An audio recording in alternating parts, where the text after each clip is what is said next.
Hello, my name is Tanner Hilliard. I'm going to be doing a review on Macbeth, a theater version. And just to get some basic details about the version I watched, it was by the Royal Shakespeare Company, the title Macbeth. The version year I couldn't find, so I'm not really sure what year that they did this play. It's directed by Polly Finlay, and the performers were Christopher Eccleston, Niman Cusack, David Acton, Luke Newberry, Tim Samuels, Edward Bennett, and the lighting was by Lizzie Powell. The set design was by Fly Davis. It was produced by Kevin Fitzmaurice. Sorry if I butchered some of those names. Those are just the basic details. And I guess my synopsis of it, from what I understand, is I was kind of confused by the three children, but we'll get to that later.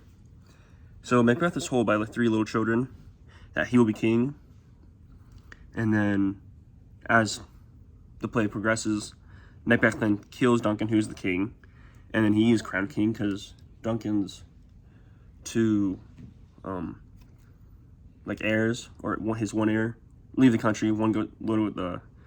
His son goes to England, and then after this, Macbeth starts kind of going since his part of the prophecy came true, he feels that Banquo was prophesied to have his sons, or him be liege to a line of kings, and so Macbeth thinks that part of the prophecy will come true, and so he has Banquo killed. But he also tried to have his son killed, but Banquo's son got away. Macbeth, he starts going crazy and seeing the dead of the people he had killed, and he also sees Banquo come back in his dead form. And they start giving prophecies about who to fear or who could kill him. Then he has Macduff's family killed because Macduff is the one prophesied that he needs to fear. Then Macbeth's wife starts to go crazy, running around with a flashlight. But she's apparently asleep still, but not. I didn't really understand that part. Macbeth then also starts going crazy again, killing everyone that he deems a traitor or a threat to his reign. And then play goes on. The Macduff, Duncan's son, I never really caught his name, the new heir, they gather forces from England. They march up to Scotland, and to overthrow King Macbeth. And during this, the queen dies, I think by her own hand. I wasn't too sure on that. And then Macbeth and Macduff have a duel, and Macduff kills Macbeth. And then Duncan's son is crowned the new heir.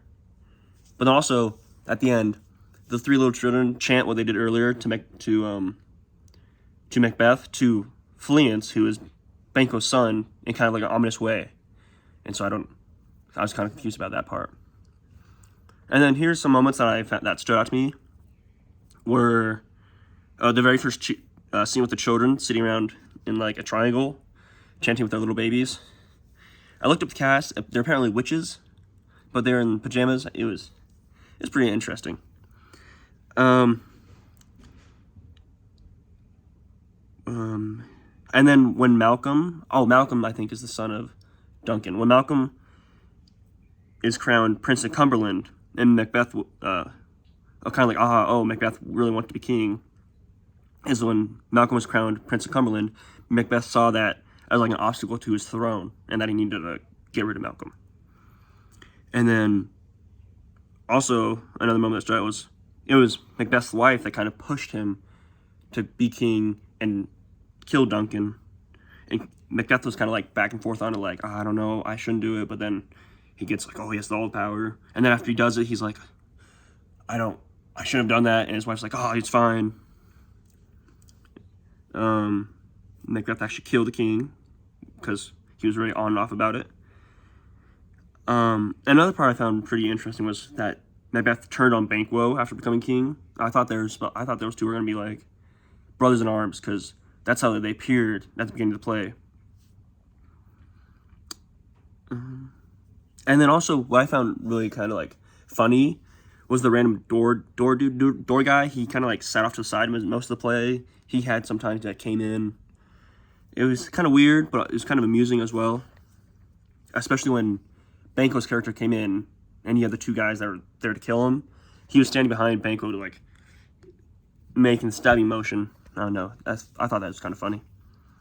And then my overall feel of the story, for me, I kind of had trouble like understanding and grasping what the characters were saying, because the way in which they said it was very, Shakespearean, because it is a Shakespeare play, but it's kind of hard for me to like totally grasp all the concepts they're saying and all the details that were happening, just because of the difference in, way we speak now and the way they spoke then, or I guess the way they wrote plays back then.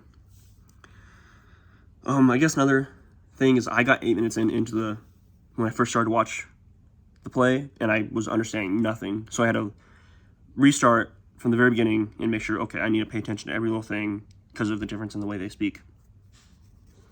But I think the play was very visually stimulating. I found that very, maybe not unique, but just, it caught my eye a lot. I liked how characters could like run off into the audience. It wasn't just like, oh, they only could have like the backstage to run off to. They could run off into the audience as well and come on as well from there. And so it made it a little more interesting than a regular play would be. Yeah, I actually quite enjoyed it. It's kind of long. There's some parts it's kind of hard to stay not involved, but paying attention to it because of the different ways in they speak. But I think I did a pretty good job, and yeah.